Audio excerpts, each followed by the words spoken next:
also think that when I look at Jason's work, it makes me think of certain movies that basically are constructed. They kind of happen in the future, but they're like they're using older material, older references. History becomes part of the like an older history it's brought into the present or into the future. And I look at his work a little bit like that because it's dealing with contemporary society, yet these images are being pulled from another period, another time. And I think it makes you look at the work from that perspective. It makes you, it brings the whole issue of history right up to the very front.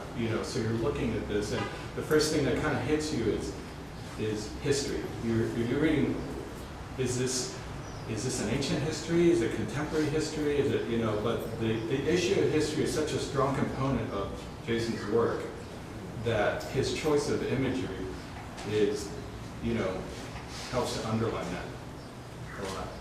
Were you a history buff at all? Yeah. I could have had a minor, but I didn't care about a minor. So what, is there specific chapters of history that, No, or just the whole idea? I studied a lot. Started out with ancient and went through contemporary.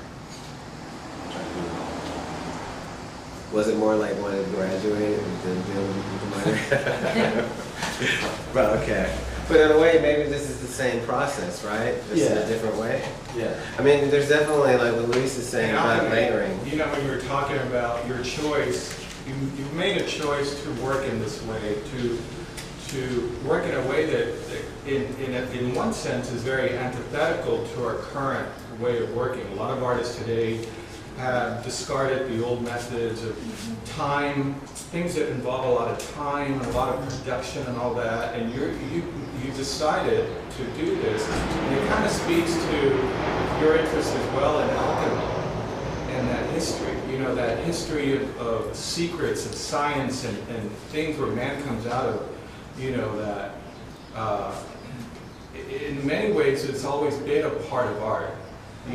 Back to Leonardo's time, the Renaissance, it was always part of that. And there's some artists who are still dealing with that today. Sigurd Polka, I think, is one artist. There are a few other people.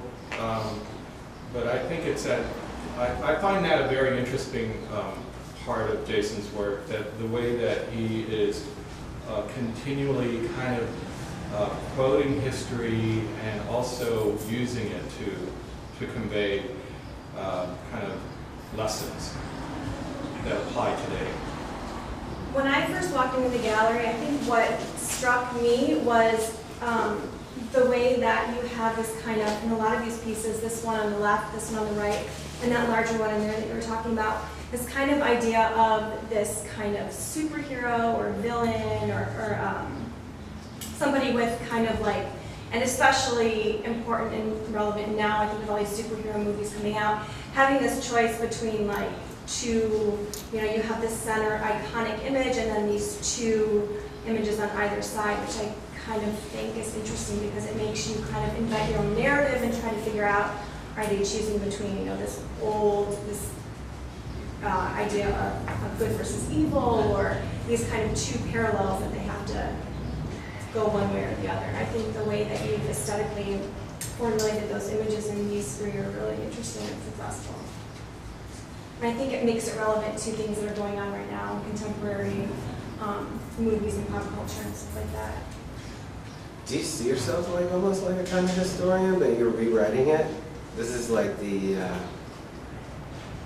almost like the sampled version. Yeah. You get to remix it, right? The DJ or the headlines, right?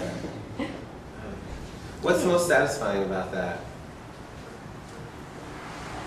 I like stuff that's ridiculous, mostly. So the sense of the absurd. I have a formal question. You mentioned Hartfield, and these pieces up here very much feel like they would fit into the general compositional principles of Berlin Dada.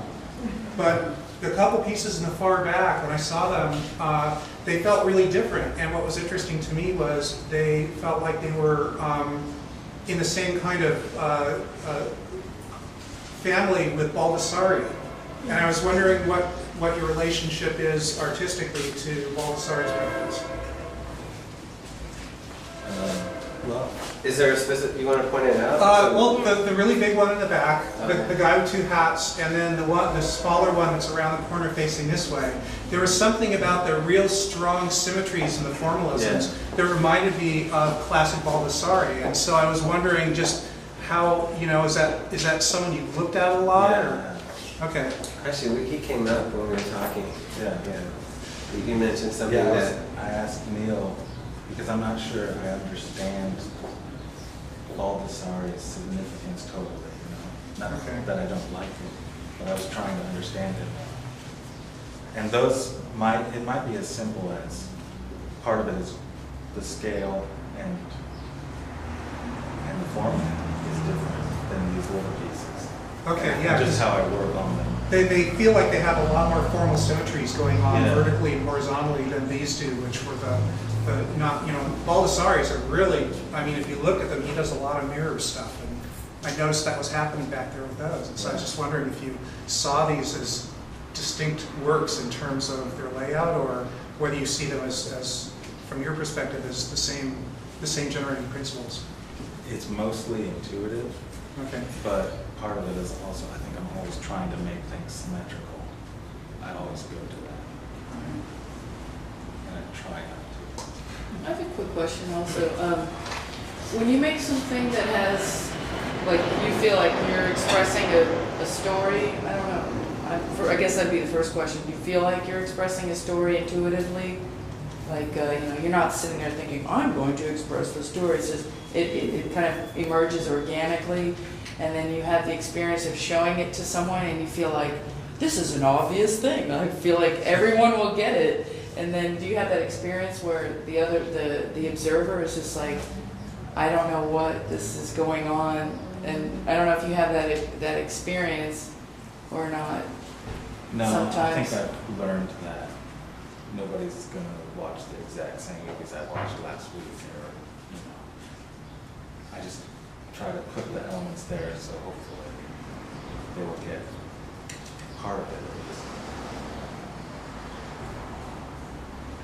Want to talk about the music aspect? Yeah, I was about to ask about that. There's this record piece, and that seems to be real pointed in a lot of ways.